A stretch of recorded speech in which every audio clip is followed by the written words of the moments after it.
నమస్కారం. ఈ వీడియో చేయడానికి ముఖ్య కారణం ఏంటంటే శని గురించి చేస్తున్నాను. శని గురించి మనం జనరల్గా మాట్లాడుకుంటాం. అయితే ఇప్పుడు ఈ టైంలో శని గురించి ఎందుకు మాట్లాడాల్సి వస్తుందంటే మనకి జూలై 27వ తారీఖు నుంచి డిసెంబర్ 11వ తారీఖు శని వక్రగతిని ఉంటూ ఉన్నారన్నమాట. వక్రగతి అంటే జనరల్గా ఇవన్నీ క్లాక్ వైజ్ డైరెక్షన్ లో ప్లానెట్స్ అన్ని తిరుగుతూ ఉంటుంది. వక్రగతి అప్పుడు ప్లానెట్స్ రివర్స్ డైరెక్షన్ లో తిరుగుతూ ఉంటుంది. శని టోటల్ గా ఈ వక్రగతి సందర్భంగా నెలన్నర రోజులు వక్రగతితో ఉండటంతో దీని యొక్క ప్రభావం 12 రాశుల వరకు ఎలా ఉంటుంది ఏంటి అనేది ఈ వీడియోలో మనం చెప్పుకోబోతున్నాం. ఇందులో ముఖ్యంగా శని గురించి ఎప్పుడైతే మనం మాట్లాడుకోవాలో, శని వచ్చేటప్పటికి కర్మ ఫలదాత అంటే మనం వర్క్ చేస్తే దానికి కావాల్సిన రిజల్ట్ ఇచ్చేవాళ్ళు ఎవరంటే శని మహాత్ముడు. కొంతమందికి అసలు జాబే ఉండదు లైఫ్ లో, కొంతమందికి ఎంత హార్డ్ వర్క్ చేసినా రిజల్టే ఉండదు, ఒకళ్ళు కొంచెం వర్క్ చేసినా కానీ విపరీతమైన రిజల్ట్ ఉంటుంది అనమాట. ఇలాంటి రిజల్ట్ రావడానికి కారణం ఎవరంటే శని అని గుర్తుపెట్టుకోవాలి. రెండోది క్రమశిక్షణ, డిసిప్లైన్.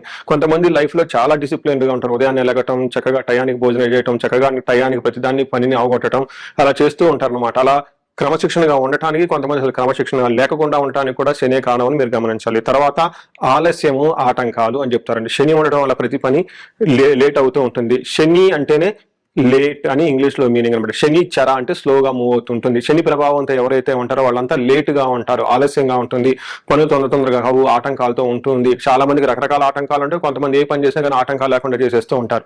ఇలా ఆటంకాలతో పాటుగా ఆయురార్ధ్యం అంటే ఆయుష్ ఎలా ఉంటుంది, ఒక మనిషి ఆయుష్ని డిసైడ్ చేసేది కూడా శని యొక్క ప్రభావాన్ని బట్టే ఉంటుంది. శని కొంతమందికి 8th హౌస్ లో ఉండటం వల్ల వాళ్ళకి చాలా దీర్ఘాయు ఉంది అని చెప్తూ ఉంటారు.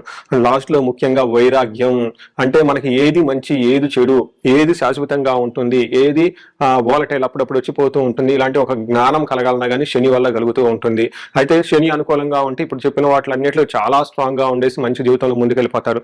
ఇప్పుడు చెప్పిన విషయాలు వచ్చి ఎన్ని కనుక వీక్ గా ఉన్నా, ప్రాబ్లమాటిక్ గా ఉన్న వాళ్ళు కూడా ఇందాక చెప్పుకున్న విషయాలు సరైన రిజల్ట్ రాక ఇబ్బంది పడిపోతూ ఉంటారు.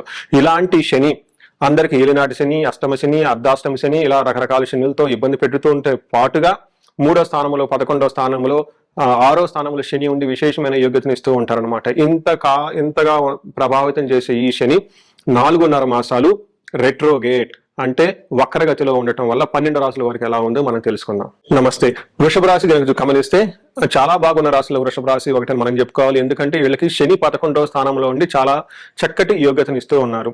ఎలాంటి యోగ్యతను ఇస్తున్నారంటే మనకు సంస్కృతంలో మహర్షులు ఏం చెప్తారంటే ఆరోగ్యమర్ధలాభచ్చ, స్త్రీ పుత్ర సుఖవర్ధనం, చిత్తశుద్ధి అభిష్టార్థ, ఏకాదశి గతో శని అంటారు. అంటే శని కనుక 11వ స్థానంలో ఉంటే ఏమవుతుంది, వీళ్ళకి ఆరోగ్యం బాగుంటుంది, ధనలాభం బాగుంటుంది, స్త్రీల ద్వారా లాభం ఉంటుంది, పుత్రుల ద్వారా లాభం ఉంటుంది. అంతేకాకుండా చిత్తశుద్ధి అంటే ఇంట్యూషన్ ఇది చాలా క్లీన్ గా ఉంటుంది. అభిష్టార్థ అంటే అనుకున్న పనులన్నీ చక్కగా జరిగే ఒక మంచి టైంలో శని చాలా యోగ్యతను ఇస్తూ ఉన్నారు. నేను లాస్ట్ 1 year నుంచి 1.5 year నుంచి చెప్తూ ఉన్నాను. చాలా చక్కగా రాశి ఫలాల్లో ఉన్న రాశి ఒకటి వృషభ రాశి అని గమనించుకోవాలి. అయితే ఇలాంటి టైంలో ఈ వచ్చే 4.5 మాసంలో వీళ్ళకి ఎలా ఉండబోతుందంటే ఇప్పుడు దాకా మనం చెప్పుకున్న విషయాల్లో ఒక్కసారి బ్రేక్ తీసుకొని మళ్ళా మిమ్మల్ని మీరు గమనించుకోవాల్సిన విషయం చాలా ఇంపార్టెంట్. అందులో ముఖ్యంగా ఎవరికైతే అనారోగ్యంగా ఉంటుందో ఈ టైంలో వాళ్ళ యొక్క ఆరోగ్యం గురించి శ్రద్ధ తీసుకుంటే చాలా చక్కగా ఉండే అవకాశం ఉంటుంది.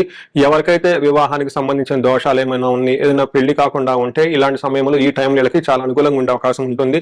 ముఖ్యంగా వృత్తిలో చాలా డైనమిక్ గా రిజల్ట్స్ ఉండే అవకాశం ఎక్కువగా ఉంటుంది. ఎవరికైనా ఉద్యోగంలో చక్కగా ఉంటే కంటిన్యూ, లేదంటే ఒకసారి ఎవరికైనా ఉద్యోగం కనుక సరిగా లేకపోతే ఈ టైంలో ఉద్యోగానికి సంబంధించిన వ్యవహారాల్లో రివ్యూ చేసుకుంటానికి చాలా మంచి అవకాశం ఉంటుంది. అంటే ఇంతకుముందు మీరు ఏదైనా పెండింగ్ పనులు ఉంటే మీ కీర్తి ప్రతిష్టలకు సంబంధించి కానివ్వండి, ఉద్యోగానికి సంబంధించి కానివ్వండి, మీ స్టేటస్కి సంబంధించి కానివ్వండి, మీ యొక్క నాయకత్వ లక్షణాలకు సంబంధించిన వ్యవహారాల్లో పెండింగ్ ఏమైనా ఉంటే ఈ టైంలో వాటిని ఒకసారి రివ్యూ చేసుకొని ముందుకెళ్ళే అవకాశం ఎక్కువగా ఉంటుంది. సో ఎవరికైతే కొంతమంది లీగల్ రిలేటెడ్ ఇష్యూస్ ఫేస్ చేస్తూ ఉన్నారో ఈ 4.5 months లో ఒక మంచి ఏమని చెప్తారంటే గ్రోత్ వచ్చే అవకాశము, ఒక బ్రేక్ త్రూ వచ్చే అవకాశం అని మనం చెప్పుకోవచ్చు.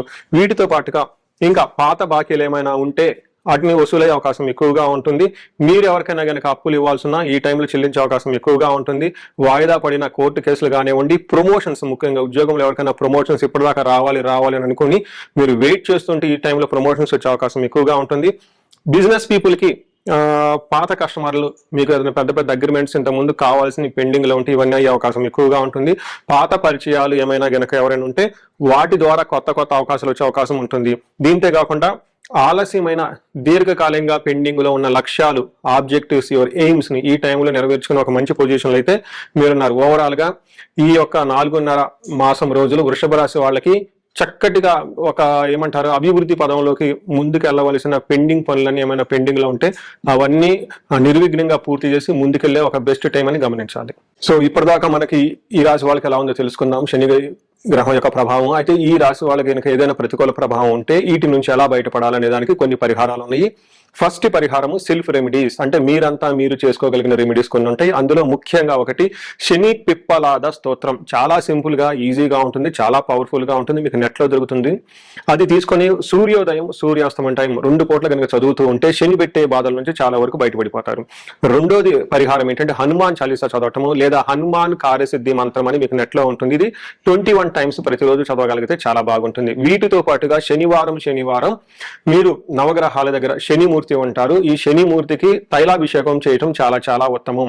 మీరు చక్కటి కోల్డ్ ప్రెస్ బయట దొరుకుతుంటే నువ్వుల నూనె ఒక 100 ml తీసుకోండి. తర్వాత ఒక చిన్న రిబ్బన్ లాంటిది బ్లాక్ కలర్ ఒక గుడ్డ మొక్క క్లాత్ తీసుకోండి. దీంతో పాటుగా కొంచెం బెల్లము, కొంచెం నువ్వులు తీసుకొని వెళ్ళిపోయి స్ట్రైట్ గా మీరు శనిమూర్తి దగ్గరికి వెళ్ళేసి ఈ నూనె ఆ శనిమూర్తికి అభిషేకం చేసి మీరు తీసుకున్న నువ్వులు శని మహాత్మ మీద చెల్లేసి వెంటనే మెడలో ఒక వస్త్రంలాగా కప్పి చిన్న బెల్లం ఒక తోలపాకుల మీద కానీ లేకుంటే అలాగనే యాస్టిస్ గా కానీ కింద పెడితే మీ యొక్క పరిహారం అయిపోతుంది. అక్కడ నుంచి వీలైతే 3 సార్లు ప్రదక్షిణ చేయగలిగితే చాలా చాలా బాగుంటుంది. ఇవి 3 మీ అంతా మీరు చేయగలిగిన పరిహారాన్ని గమనించుకోవాలి. వీటితో పాటుగా ఉదయాన్నే లెగటం, జాగింగ్ చేయటం, యోగా చేయటం అనేది కూడా చాలా చాలా ముఖ్యం. శని పెట్టే ప్రతికూల పరిస్థితుల నుంచి చాలా ఉపశమనం లభిస్తుందని తెలుసుకోవచ్చు. అయితే ఇవి కాకుండా కొన్ని రెమెడీస్ ఉంటాయి. అవి ముఖ్యంగా ఏలినాటి శని నడుస్తున్న రాసులకి, అష్టమ శని నడుస్తున్న రాసులకి, అర్ధాష్టమ శని నడుస్తున్న రాసులకి, వీటితో పాటుగా శని మహాదశ నడుస్తూ ఉంటుంది. ఈ దశలు నడిచే వాళ్ళకి ఇవి మీరు చేయలేరు, బ్రాహ్మణోత్తముల సహాయంతో చేయడం చాలా బాగుంటుంది. వీటికి శనికి సంపూర్ణ శాంతి పూజలు అంటారు. శని సంపూర్ణ శాంతి పూజలు అంటే శనికి సంబంధించిన జపము, దానము, శని తైలాభిషేకము, తైలాభిషేకము, అది దేవతా ప్రతిథలు కలిపి జపాలు చేపిస్తే ఈ యొక్క తీవ్రత అనేది చాలా వరకు తగ్గుతూ ఉంటుంది. అంతేకాకుండా శని పాశుపత అభిషేకం అని ఉంటుంది. ఈ శని పాశుపత అభిషేకం చేసినా కానీ శనిమూర్తికి డైరెక్ట్ గా చాలా చాలా మంచి రిజల్ట్ ఉంటుంది.